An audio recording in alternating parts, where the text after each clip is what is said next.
Des figues comme jamais, j'en ai revu depuis. Nous avions un champ de figuiers qu'on appelait Toudjel.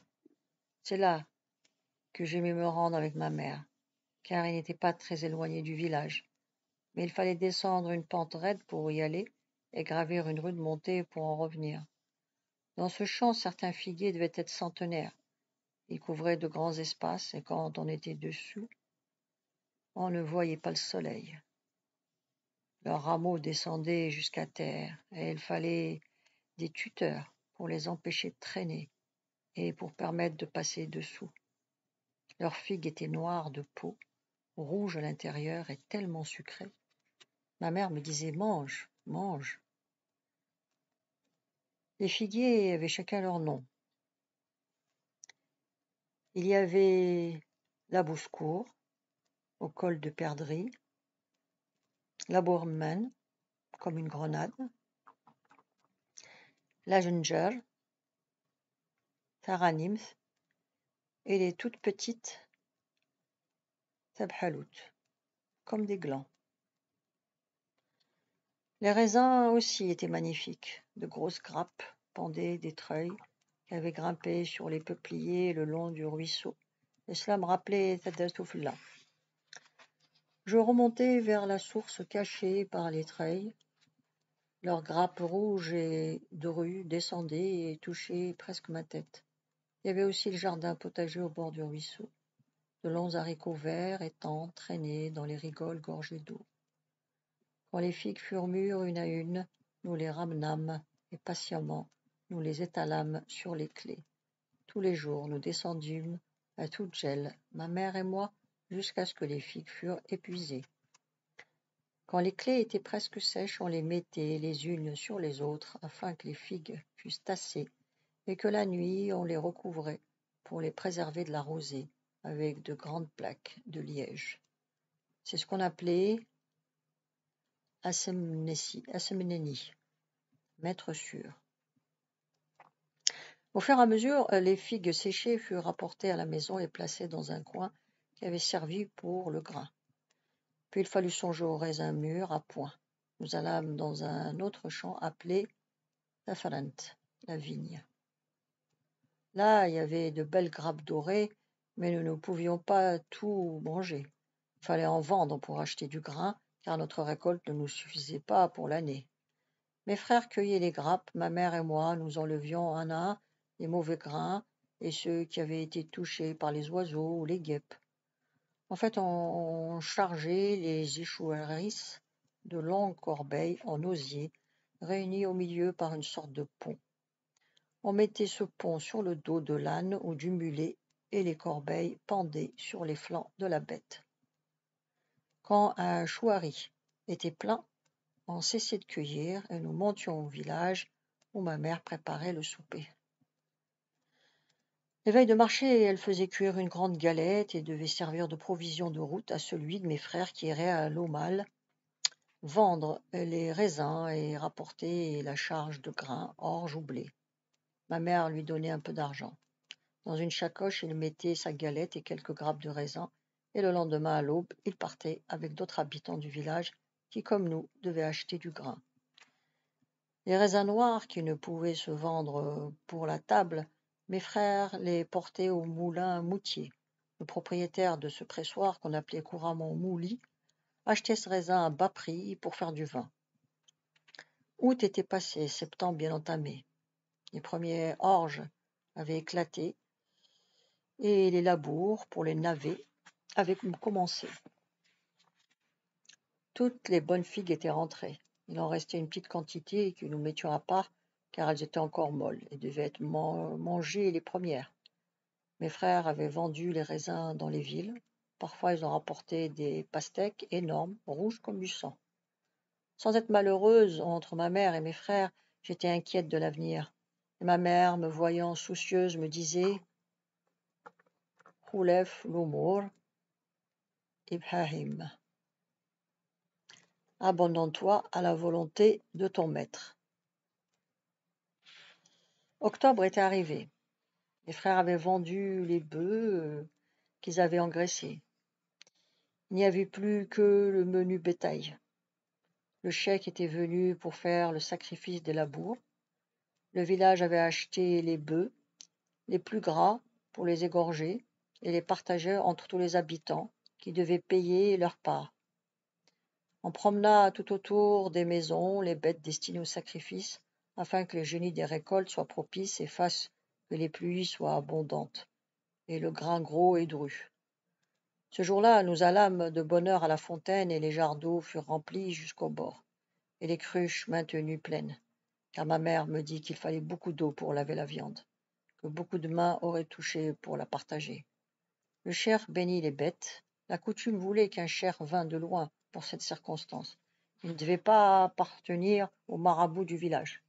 Les bêtes furent tuées et dépecées, les peaux et les têtes vendues, la viande divisée en quartiers, et chacun eut une large part. De bonne heure, les marmites avaient été mises sur le feu et les légumes nettoyés. On avait rapporté du jardin une grande brassée de chardon tendre, et ma mère avait roulé une bonne quantité de couscous. Notre viande fut mise à cuire, et nous nous mîmes à raconter des histoires sur le pas de la porte jusqu'à ce que le repas fût cuit. Ma mère filait sa quenouille et surveillait le feu. Des jours encore passèrent, les semailles étaient faites et mes frères partis pour quelques jours en voyage. Ma mère et moi étions seuls au coin du feu, car nous nous trouvions en novembre et les nuits étaient fraîches. Pour toute lumière, nous avions une lampe fumeuse, pendue à un pieu au-dessus de l'âtre, comme le mur. Ma mère me dit alors: Fatma, ma fille, il est temps que je te mette au courant de certaines choses. Elle me fit le récit que j'ai narré au début de cette histoire. Elle me dit des peines, le martyre qu'elle avait subi par la faute de Qassi le maudit. Fasse Dieu qu'il meure sans enfant mâle et que ses biens passent à ses frères, me dit-elle. Elle me dit aussi que le jour où elle avait perdu son procès, désespérant de me voir reconnue par mon père, elle avait tenté de me noyer dans un bassin d'eau glacée. Mais, ajouta-t-elle, elle m'avait retiré bien vite, essuyée et mise contre son sein pour me réchauffer. La femme du juge de paix, qui n'avait pas d'enfant, avait voulu m'adopter, mais ma mère avait préféré me garder auprès d'elle. Elle me raconta la scène des figuiers de Barbarie. Un mauvais garçon m'avait jeté dans la haie, et elle avait dû passer toute une journée à enlever les épines de mon corps. J'appris aussi comment, pour m'éloigner de la méchanceté des enfants, elle m'avait conduite chez les sœurs, et que les sœurs elles-mêmes, m'ayant battue avec un fouet en corde, elles m'avaient retirée de chez elles. Au fur et à mesure qu'elle parlait, le rideau épais qui couvrait ma vue s'était déchiré, et je compris. Bien des choses me furent expliquées qui m'avaient paru obscures. Je compris pourquoi toujours j'avais été une paria. Pourquoi, alors qu'aucune fille de mon village n'avait été chez les chrétiens, moi seule y étais allée. Pourquoi tous les sous-entendus. Pourquoi enfin à chaque dispute on me jetait à la face le mot qui blesse et qui fait mal. Un souvenir de l'école me revint. Un jour, à la promenade, nous étions sur la colline à côté de la vieille maison abandonnée. Des musiciens ambulants s'étaient passés, avaient donné une séance de tambourin. L'un d'eux m'aperçut et me désigna à l'une des grandes, et lui dit quelques mots doucement. Moi, je ne l'avais pas reconnu, mais cet homme raconta le secret de ma naissance. Dès lors, toutes les élèves furent au courant, et chaque fois que j'essayais de me défendre, j'étais toujours flagellé par le mot insultant. Dans le village, j'entendais aussi certaines femmes dire, en me regardant avec pitié, que Dieu maudisse Qassi. C'est par sa faute qu'une si belle petite est vouée à la réprobation. Au fur et à mesure que ma mère parlait, je compris pourquoi je n'étais pas comme les autres. Bien que je fusse la plus jolie fille du village, aucun jeune homme n'oserait s'approcher pour me demander en mariage et affronter l'opinion publique. La tache que j'avais gravée sur le front par la faute d'autrui était indélébile. Ma mère parla longtemps. Elle me dit ce qu'elle avait souffert du fait de ses beaux-frères qui voulaient la chasser, lui prendre ses biens et ses enfants. Mais, ajouta-t-elle, mes fils ont grandi, ce sont des hommes maintenant, et le tatouage que j'ai au menton vaut mieux que la barbe des hommes. Elle me raconta en pleurant la séparation d'avec sa propre famille, ses rendez-vous avec sa mère au ruisseau de Tagadagala.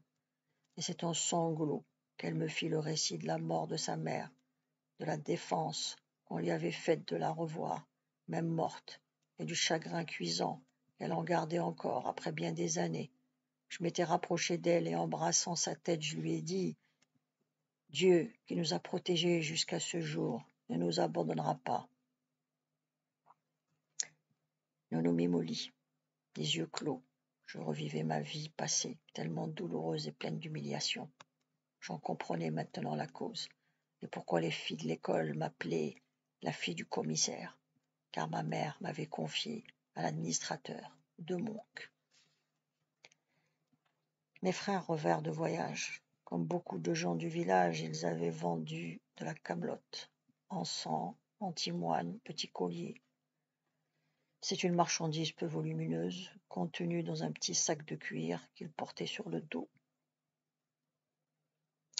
Ils recevaient en échange de la laine, et dans la plaine, où les céréales étaient abandonnées, du blé, de l'orge et du sorgho. Ils avaient fait plusieurs randonnées et rapporté plusieurs charges sur le bourricot. Ma mère me dit alors que nous avions assez de grains pour passer l'hiver qui approchait. Les olives étaient récoltées. Nous étions allés dans notre champ d'oliviers appelé Ismaran, les oliviers. En passant par un chemin écarté, ma mère m'avait dit « C'est ici qu'un tel a été assassiné. Tous les ans à cette place, à l'heure même où il a été tué, on entend son dernier cri. Cela s'appelle Anza. » Dès que j'arrivais dans les parages, instinctivement, je tâtais le pas. Et je hâtais le pas de peur d'entendre Nanza. Le champ où nous allions était très spacieux. Il y avait des centaines et des centaines de grands oliviers. Le terrain schisteux était impropre à la culture et ces arbres produisaient un an sur deux, plus exactement. Nous eûmes cependant notre provision d'huile pour l'année. Mes frères avaient gaulé les glands gros comme des noix et sucrés, et de nombreuses charges de glands occupaient le coin de la pièce réservée aux récoltes. Ma mère avait allumé un feu d'enfer, de grosses bûches séchées, brûlées, sur lesquelles on avait posé des plats immenses. Et toute la journée, de l'aube à la nuit, on y mit des glands à sécher pour que les vers ne les attaquent pas.